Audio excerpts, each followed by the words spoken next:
Hello, and welcome to her Hall of Mirrors. For those of you who don't know what this channel is about, this is a movie review channel where I talk about movies in a soft-spoken voice, or I whisper. I do this because I want this to be a relaxing little corner on the internet. A lot of ASMR makes me cringe personally, but I wanted to try this nonetheless, and I didn't know how to do it in a way that wouldn't annoy me, so I decided, why not talk about films? So here we are. Today's movie is The Sadness. It's from 2021, and it's an intense, depraved, and savage zombie film. Well, not really zombie virus. A virus film like no other I've ever watched.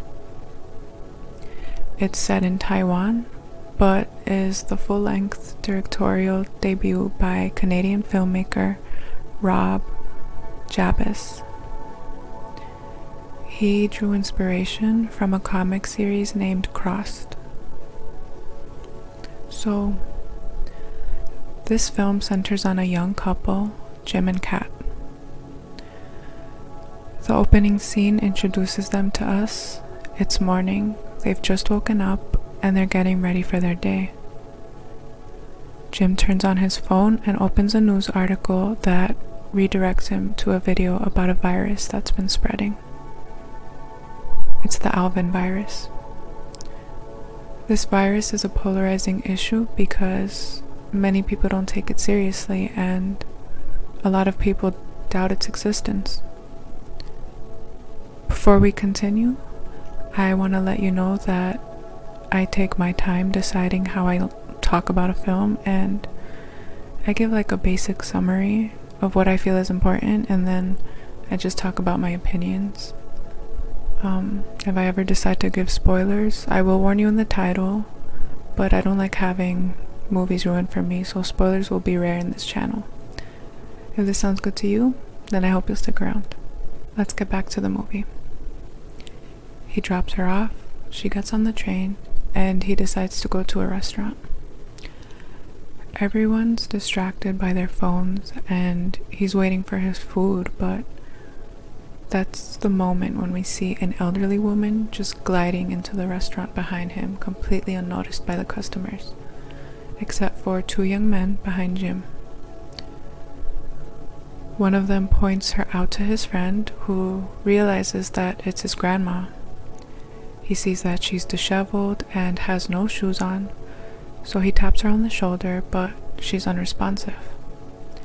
She turns around, chucks up a nasty glob of phlegm into his face, and begins attacking everyone she can get her hands on. She has just infected her grandson with the Alvin virus. Chaos ensues because he has this virus that turns people into homicidal, sadistic beasts with nothing but cruelty on their minds. When Jim makes it out of the restaurant, there are other infected people who set their sights on him, but fortunately, he makes it back to his apartment physically unscathed, despite being chased by them. He tries to get a hold of Kat, but she's not answering her phone. When he turns on the TV, he flips to a channel that's showing this disturbing animation of a wolf and some hooded figures in this strange procession, which randomly jumps to a violent scene of an assault. He hears an announcement from outside addressing the townspeople. It's a threat of the utmost cruelty. He sets out to reunite with Kat, but it won't be easy. The streets are teeming with murderous psychopaths, and Kat too will encounter other infected people. She won't have Jim there to protect her. Should you watch this movie? I think so. Unfortunately, I'm very picky with horror and tend not to like most movies that a lot of people praise, but I have to say that I thought this was great, and I agree with a lot of the positive reviews. I try to avoid gore as much as possible, But it had been so long since I'd watched something this wild, so I tried it, and I'm honestly glad I did. I haven't watched a movie that kept me this tense in years, and it kind of felt like when I watched Possession for the first time. I was clenching my jaw during the majority of these films, and yeah, that's how unnerving they are, for me personally. I wish I could have gotten some more answers about this whole situation, but I kept an open mind and didn't really think it mattered to enjoy the movie because it's such a frenzied, intense experience, so it keeps you absorbed in spite of plot holes and vagueness, you know?